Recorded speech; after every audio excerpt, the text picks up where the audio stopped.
Hey guys! Magandang gabi. Welcome back po dito sa Gandara SRU. Andito na naman po ako para maghatid sa inyo ng latest update and fresh happenings about sa TVJ, sa Itbulaga and the Legit Dabarkats. But before that, sa mga nandito ngayon na nakikinig, thank you so much guys sa pagsuporta at pagantabay talaga na akin pong updates. And sa mga bago lang sa aking channel, maaari po ninyong pindutin ang subscribe button and notification bell para mag-i-updated kayo sa susunod kong mga balita. So for tonight's video, ang ating pag-uusapan ay patungkol po dito sa banat kay Mr. T. Inggil pa rin po ito sa utang ng Tape Inc. di umano na napabalita na sa social media.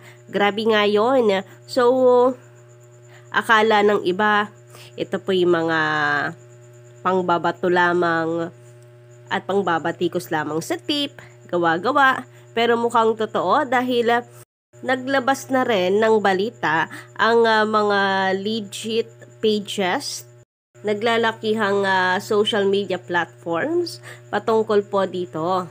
Like PepPH, binalita na rin po nila ang tungkol sa 800 million na yan, and may pag-alma ang Tape Inc. hinggil dito. Pero wala pong kumbaga ay hindi idinideny na may utang sila, but inaalmahan na yun ay sa dati pang management, hindi daw sa bago. Ang nasa isip daw kasi ng mga netizens ay sa ilalim ng pamumuno ni Romeo Haloshos Jr. Mula nang umalis ang TVJ yon. Kasi nga hindi naman daw nakakaariba sa ratings, so akala ang iniisip ng iba nalulugi, and mula nang umalis ang TVJ hindi na nakapagbayad, kaya 800 million ang inabot ng kanilang utang. So yun yung iniisip ng iba na siyang inalmahan ng Tape Inc. So hindi aabot daw ng ganito ang utang kung sa tahanang pinakamasaya ito nangyari, or sa bagong pamumuno, sa ilalim ng pamumuno ni Romeo Haloshos Jr. So nakaraang taon lamang po sila, or siya naupo dyan. So lumalabas na sinambot lamang nila ang utang na ito ng kumpanya sa GMA7. Sila ang napag-abutan, and malas lang nila, mainit pinag-uusapan ng Itbulaga, mainit na pinag-uusapan ng Tape Inc. ngayon, at sila yung namumuno, then lahat ng baho talagang lumalabas and sa kanila talaga natatag, kasi at the end of the day, sa ilalim ng bago or lumang pamumuno, it's still Tape Inc. pa din. Sa Tape Inc. sa kumpanya pa din na utang yun. Yun nga lang, syempre meron pong mga defenders na sa TVJ naman pinapasa yung problema. Or sa TVJ ipinapasa yung utang. So dahil dyan, meron po tayong nabasa na tila pangbabanat kay Mr. T since sa kanyang kapanahunan sa Itbulaga yung utang na iyon. Ang sabi dito, ang dinig namin, malaki pa ang bayarin nila sa GMA7 at pati sa suppliers. Totoo kayang umabot na raw ng halos 800 million ang utang ng tape sa GMA7? Grabe, napakabait pa rin ng GMA talaga sa tape.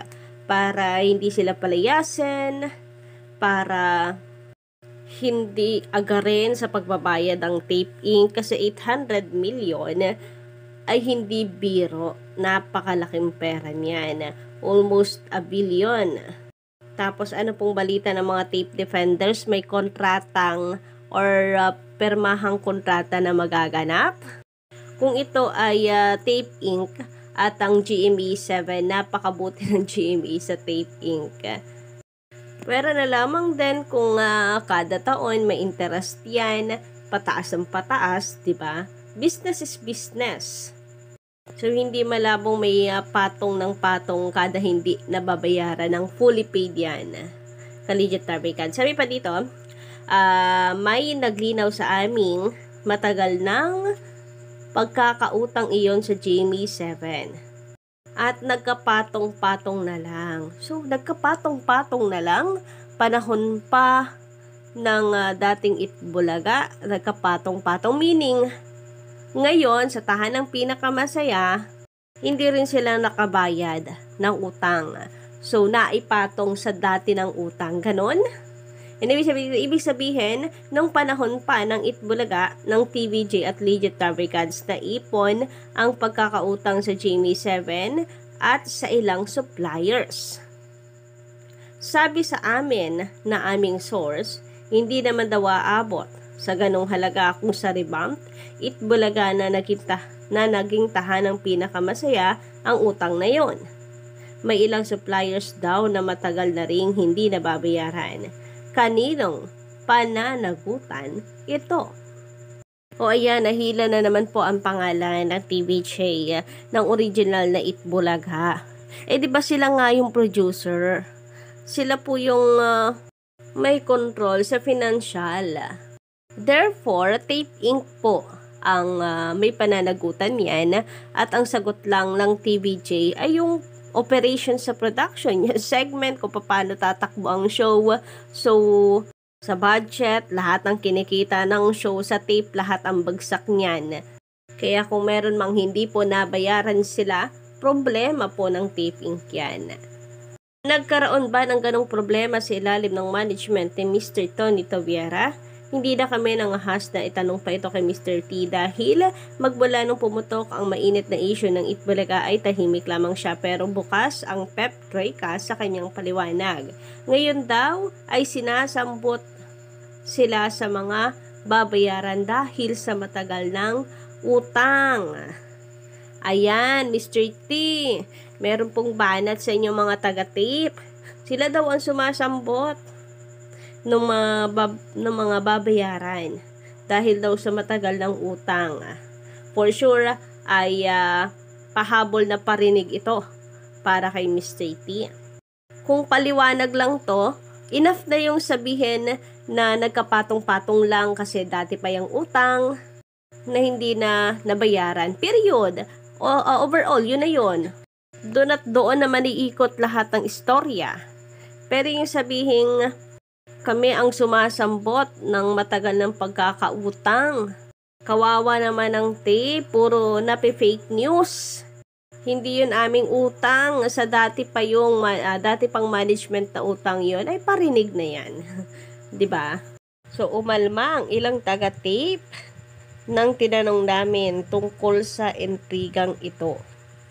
Kung ano-ano raw kasi ang naglalabas ang balita tungkol sa tahanang pinakamasaya, parang sa kanila raw sinisisi bakit sila nagkabaon-baon sa utang. Ayan, Miss T.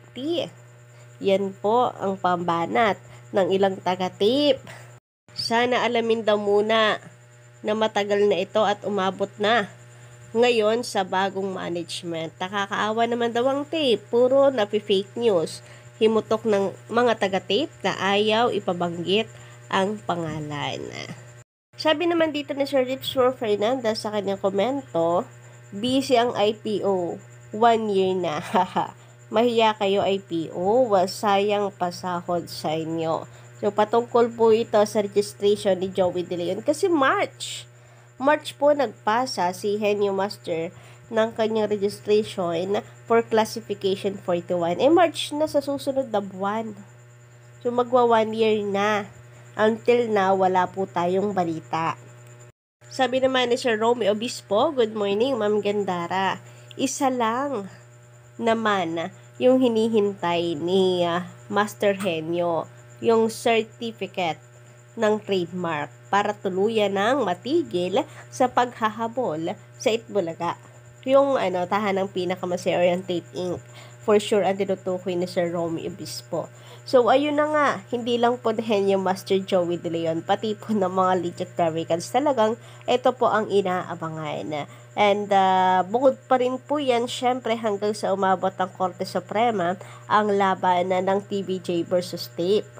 So, malakas naman ang laban natin, nakikita at naamoy naman natin yan. Pero, syempre, we're still hoping na lahat ay umayon sa TVJ. Kasi, kahit anong lakas ng laban natin, pagka minalas-malas, baka mapunta po ang karapatan, trademark, and copyright dito sa Tape Inc. So, kayo ba guys, ano po inyong masisay? Hinggil dito pa, comment lang po sa baba. And don't forget to click the subscribe button and notification bell para po sa iba pang mga balita.